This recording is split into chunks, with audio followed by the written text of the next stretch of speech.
Hello everyone, this is course 571503, Academic Writing for Publications, that is designed for materials engineers. And on this second session, I will give you some ideas on the general structure of articles, on format and style. And once finishing this video, and then get your hands on writing a little bit, I hope that you might be able to frame your own structure of journal article and help you to prioritize the content on your paper. And finally, I'll give you the guideline how to put the contents to each part in the article format. So let's start now with 4 topics on here, starting from the general structure of articles and followed by framing your paper, and this to help you how to think of the bigger picture before you write your article. Then to prioritize your paper in order to select the best bit of your work to present onto the journal articles. And the last topic, probably the biggest part, that I will give you the guideline how to put the context onto each part of your article. So now let's start with the first topic on the general structure of articles. Keep in mind there are a few different types of paper. The first type of paper is the essay paper that is fundamentally different with no rules set because the writer has to make it logical and clearly understandable. And next one is the review papers that are flexible based on which journal you're writing for. But I would suggest this type of paper might be too difficult for you right now as the beginner because it's keen on the quantitative reviews or a statistical approach in order to extract patterns out of lots and lots of case studies, and that need experience to do so. And the last type of paper is the standard empirical papers or the scientific paper that tend to follow a standard structure to effectively communicate scientific findings to the broad community of scientists in a uniform manner. Why the standard structure is used? Because it's the most effective way to communicate. Imagine when you're going to buy a magazine, you know exactly the content within it. So when you flip the page, you know exactly which page you're going through. And this is how effective the standard structure is for. And this type of paper that we are going to talk about from now on. I'm giving you here the general structure of journal article, starting from title, authors, and affiliation, then abstract, keywords, and then followed by the main parts, which are introduction, experimental, results, discussion, and conclusions, wrap up with acknowledgement and reference, which are the minor part.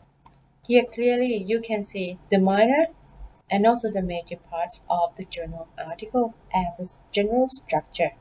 And each part will tell the readers what you want to tell them. For the abstract, this part will tell the reader what did you do in a nutshell, or it does mean the summaries of your work. And then on introduction, you meant to tell the readers what is the problem or the background or the issue behind your work. For experimental, you want to tell them how you solve the problems. And the result, you tell them what did you find out, and the discussion will show them what does it mean.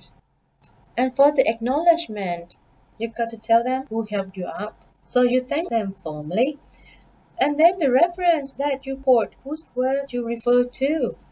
And that's it, what it's all about for the general structure of journal article.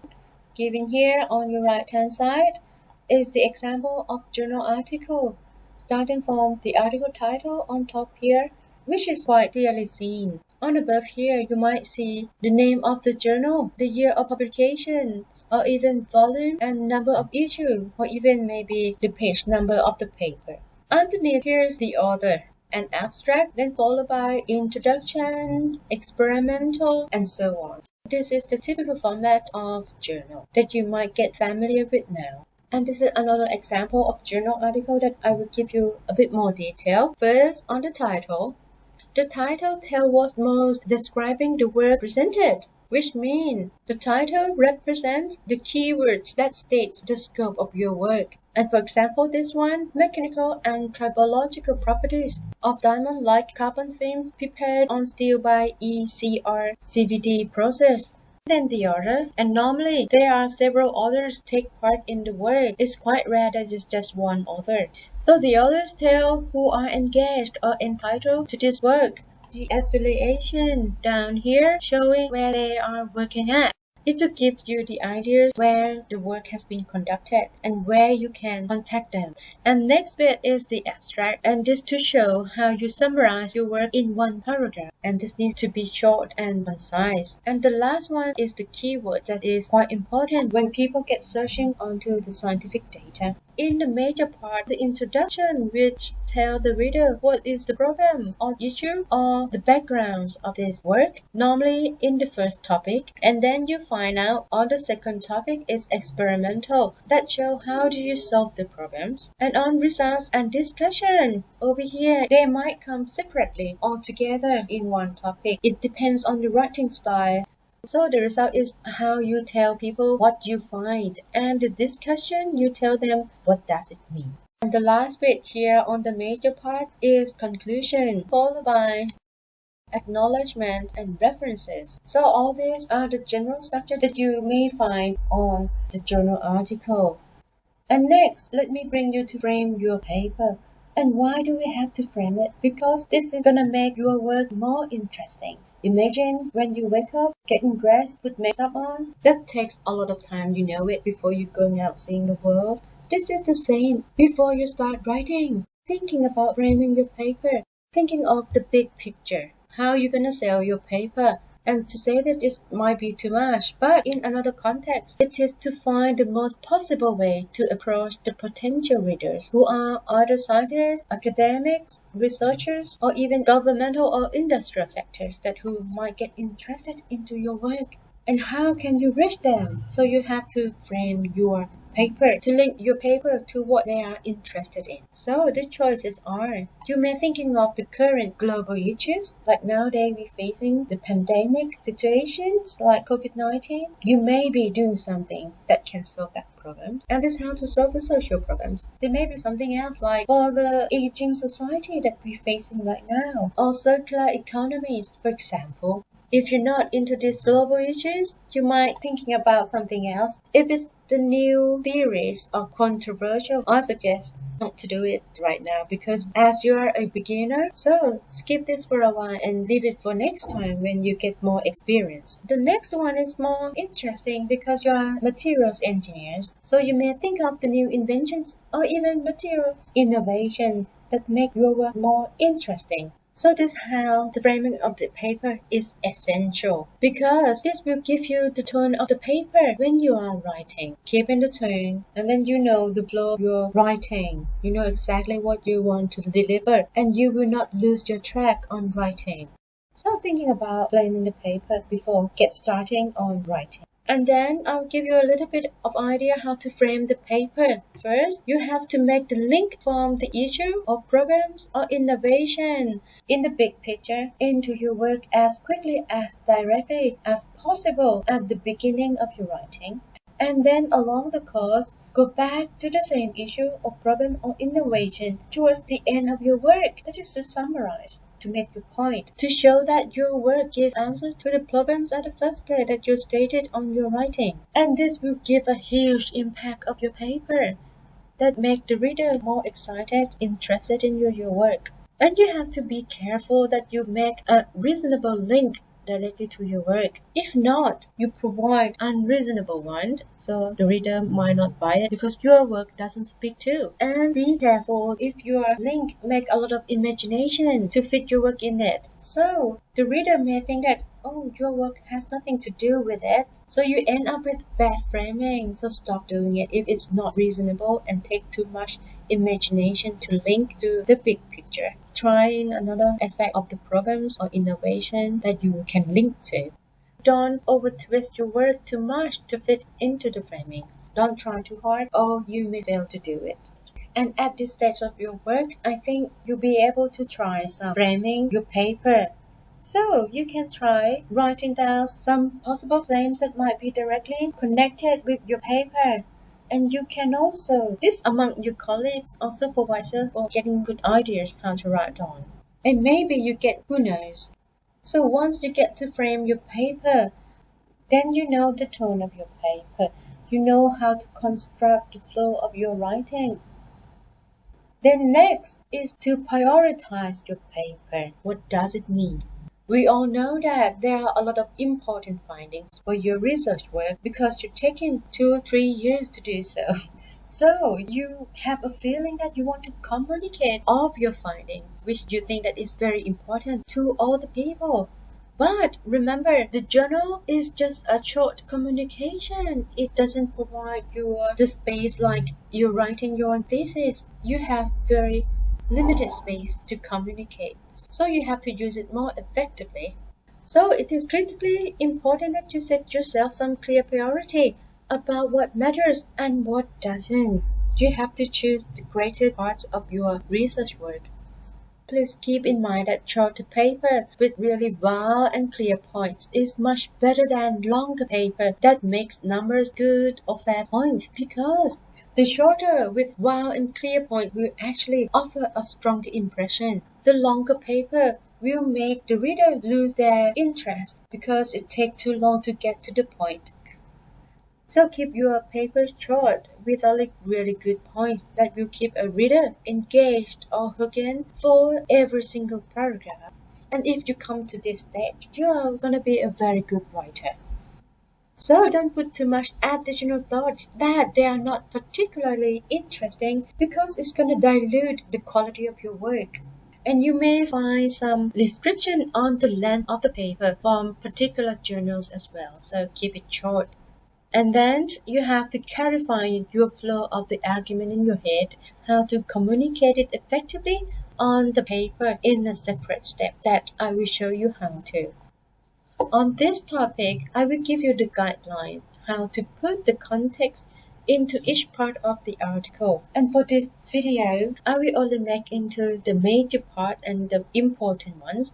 First, on the title. Remember, title is not a section, but it is necessary and important. That it should be short and unambiguous. It means that it should be straightforward and you don't have to interpret the title and when looking at it, and have an adequate description of the word that contain keywords describing the word you presented.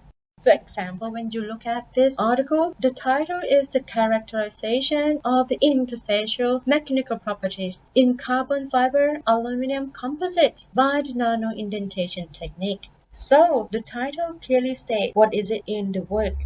So the title is important because it becomes the basis for most online computer searches. And if your title is insufficient, only few people will find or read your paper, and it's not good, isn't it? And you might find this interesting because the title may be linked to the keywords. You can see here we have nano indentation, aluminum matrix composite, carbon fiber, and interface that already present in the title. And this is a good example of how to put your title and select your keywords. And next is the abstract. Within the abstract is how to summarize in one paragraph the major aspect of the entire paper. Remember, it's just one paragraph, not more than that. So the structure of abstract should be written in the following sequence. First, the purpose of study, and it should be very clear in the first or second sentence. And you can get this from introduction section. Remember, the abstract is to summarize the whole thing. So we're starting to extract information from each part. First, the purpose from introduction, and next, experimental design and method, that we can get the short summarized information from experimental that will clearly express the basic design of the study and key techniques used without going to excessive detail. And next is the major findings that include key quantitative result trends, as I want to highlight saying as the trends, not the result itself, because the result is huge. You can't do all of that in the abstract. You're just giving the trends of the result. And that trends will answer to the problems that we state at the first place from introduction. And finally, in the structure of abstract, you give a brief summary of your interpretations and conclusion that clearly state the implication of the answer that your result gave you. And this from the discussion part. So here are the structure of abstract. And for the style on writing, the abstract is all the text and use the active voice when possible. but much of it may require passive construction as in the experimental end result, for example. And by writing your abstract, it should be concise but with complete sentence. You can use the past tense as well because you're talking about things that already happened. The maximum length should be 200 to 300 words depending on the journal and usually in a single paragraph. Next is the introduction, where we establish the context of the work and its structure starting from representing the most general information and then focusing down to the specific problem you studied, putting on purpose and rationale. For introduction, it may be written in the following sequence. First, to summarize the current understanding of the problem, and this is how you get your big picture on. Now, get a reasonable link into the purpose of the work. Then, briefly explain your rationale and approach whenever possible, and then giving the possible outcomes of your study that can view. And for the style, you can use the active voice as much as possible, and some use of the first person is okay, but do not overdo it. And the tip is you have to be careful what literature you should look for in your review of what we know about the problems. Next is experimental, which I think is the part that you feel most comfortable with. The experimental explain clearly how you carried out your study. Easy for you, isn't it? The structure includes materials and methods that illustrate the flow of your work and that you can follow the general structure and organization as follows. First, for the materials, so you're giving the source of the materials or the step of the preparation in accurate detail. And for the methods, you have to give experimental design or how the experiment or study was constructed, and also give the qualitative analysis and or statistical procedure, that is to show how the data were analyzed scientifically with reliability. And that is important. And for the style, you can use active voice to a certain context, but most is normally in the passive construction. Imagine on your experimentation, you already done it in the past. So use the past tense throughout. The work being reported is done and it was performed in the past, not the future. So remember, use the past tense. And for material engineers, it's normally in the passive voice. Next is to avoid single sentence because there are a lot of step experimentation. So you better write a combined sentence on a sequence of action to improve clarity and readability, and it shows that you're a professional writer. The tip is to be sure that you include hypotheses, controls, treatments, variables measured, and how many replicates you had, because the reader might want to know how accurate your data might be from what you've done. You have to show what exactly you measured and what form of the data taken.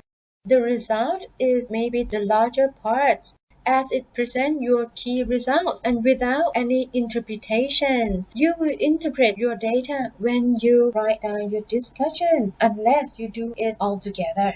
Alright?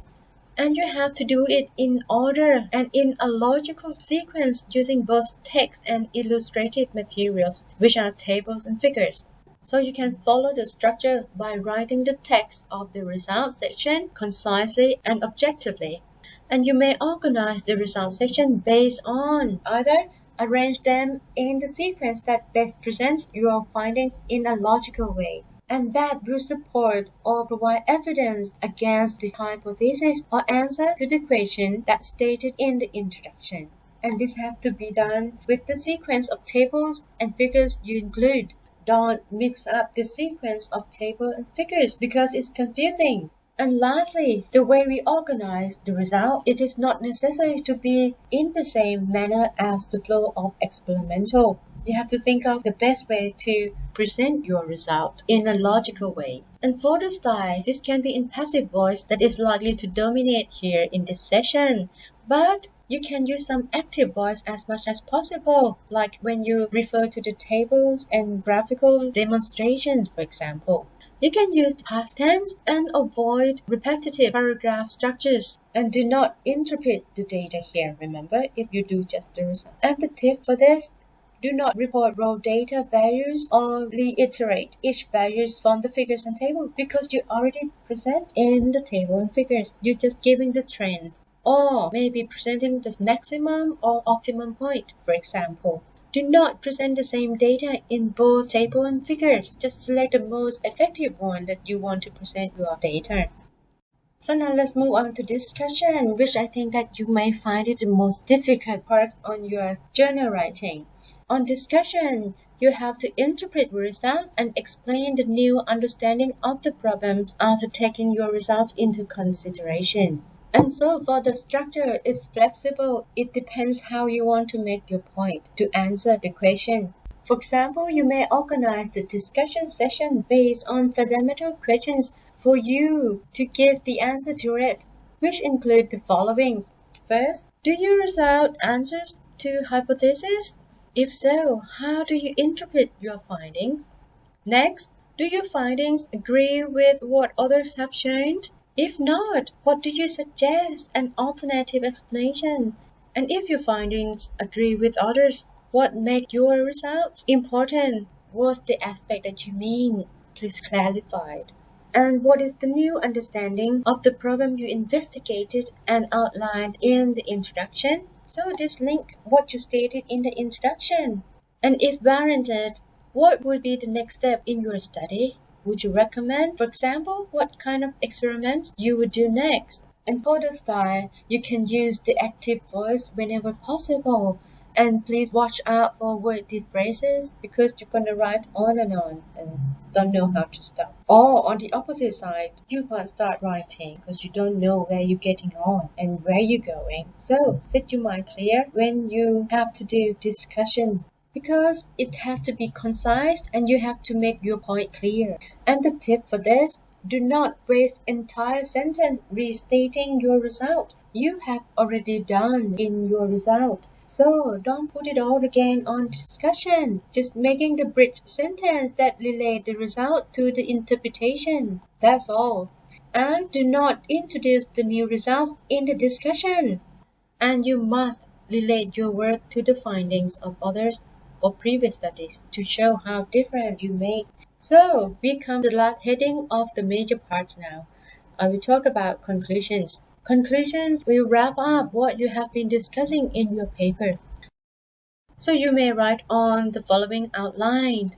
First, restate your thesis claim, and then address opposing viewpoints and explain why readers should align with your position to make them agree with you. And then call for action or overview future research possibilities.